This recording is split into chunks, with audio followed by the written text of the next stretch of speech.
Hi, my name is Jill Smith, and I'm an environmental educator out here at the Ann Springs Close Greenway. Even though we're at a stay-at-home guidelines for the state of South Carolina, we are allowed to get outside and get some exercise, so I've chosen to do a hike out here at the Greenway. I am out at one of our 5 entrances. It's at the trailhead behind the community center or the YMCA here in Fort Mill. It's not a trail that seems to be often used with hikers. It seems very popular with mountain bikers. And as we get going, I'll show you the different signs so you know which way to go. But in the meantime, I have my map. Even though I'm from the Greenway, I still carry a map because you never know. I have a water bottle, and I have my poop bags for my dogs, and of course I have my leashes because we want to keep our dogs leashed while we're walking. That's one of the rules of the Greenway. You don't know how a dog's going to react if another dog runs up when it's not on the leash. So we encourage everybody to keep their dogs on a leash so everybody can have an enjoyable time at the Greenway. So I'm going to show you a couple of the really pretty parts of this trail and hope that you can get out here someday and enjoy it also. So if you're not a member of the Greenway, here is a fee box for you to put in before you take a hike on any of the trails. And then at most of the trails, we also have a map set up so you can take a look to see which trail you're going to go on. Today I'm going on the Blue Star Trail, and I will show you where that starts at. So as you can see, right up front, dogs must remain on the leash at all times. Hopefully you can respect that for everybody else to enjoy. If you go to this side, you see to the Paradise Loop. Hiking and biking is allowed on that trail, but no horseback riding. And then on this side is the Blue Star, which is hiking only, and that is the trail we're going to be taking. So along the way you will find quarter-mile markers, and that helps a lot when you're looking at the map to kind of know where you are on the trail. And this is one of them right here, and you can see that it says H1, and so if I pulled out my map I'd be able to find H1 and see how far I've gone on the Blue Star Trail from this trailhead. So all along the way you'll see them every quarter mile. Helps you make sure that you're on course and following the right trail, and also telling you how far you've gone.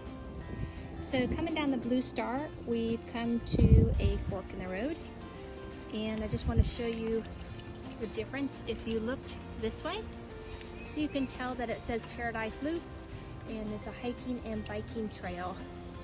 And when you take the Paradise Loop out here, they have these markers here that show you that bikes go one way and hikers go the opposite way.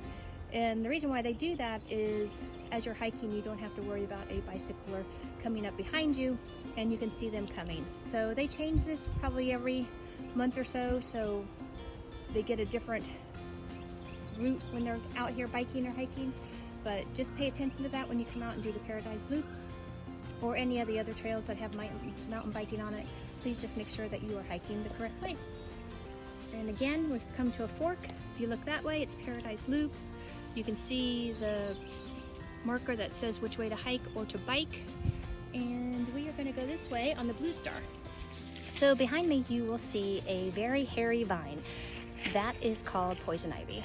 It looks dead, but it is not. If you rub against it, you'll still get the oil on it, and still some people are allergic to it, and you can get quite the rash on it. What we like to say is a hairy vine is a scary vine, and so we try to teach that to all the kids when they're out here, to try not to rub up to these really cool looking fuzzy vines. So when you're out and hiking, just be aware when you're going around the trees or leaning against a tree that doesn't have one of these hairy vines on it. Try to give you a closer look, and you can see how hairy it looks, and it looks dead, but it's not. So this is another place where the Blue Star crosses over Paradise Loop, where the bicyclers come through. So again, when you get to a fork in the road, take a look at the different trail markers, and you will know which trail to keep following. We are going to continue on Blue Star. Here is another intersection of the Blue Star, and you have Tunnel Trail, and you have Paradise Loop. And again, you can see which way the bikers are going and which way the hikers are going. This trail has a lot of hills and bumps for the bikes to take, which is why they enjoy it. So again, just pay attention to your marker to make sure that you're going the right way. And we are going this way and crossing over the road. Let's come down this road and we come to another fork. If you continue to the left is the Blue Star. We're actually going to take a little side trip down this way and go towards our grist mill. So here we've come across the Garrison Webb grist mill.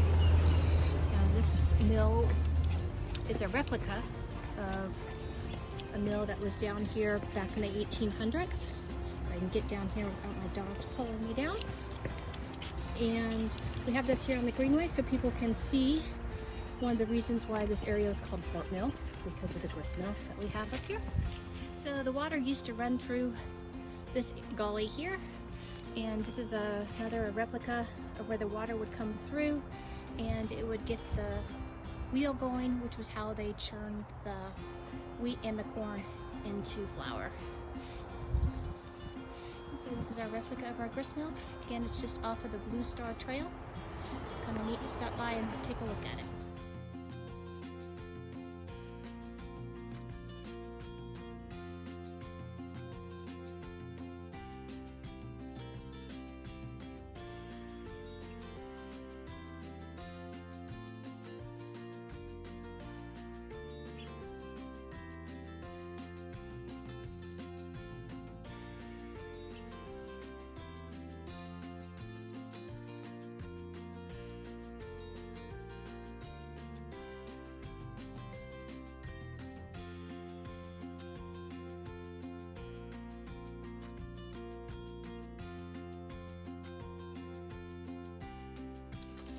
So this is actually us going back up a gully from the grist mill, and this trail will meet up with the Blue Star up here, and we will be on our way. So this is one of many swinging bridges on the Greenway.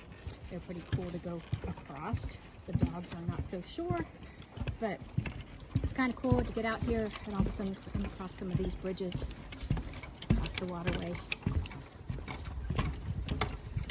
Very pretty. So here we've come to another junction.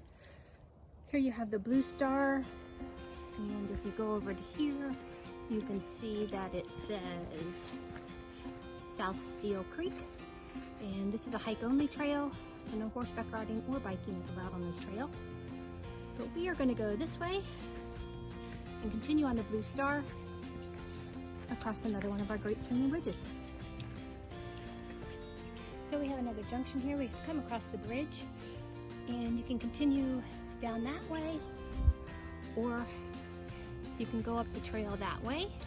But we are going to go to the left and continue on the Blue Star.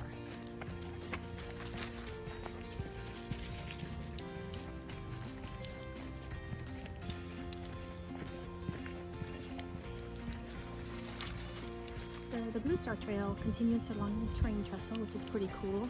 There was an accident here about a year or so ago, and a train went off of this, and it took us a while to get it cleaned up, but now the trail is back, and it's pretty cool, and they've made this little walkway here for the horses to go across so they can continue on the trail down here too. So they've done a great job cleaning up the area.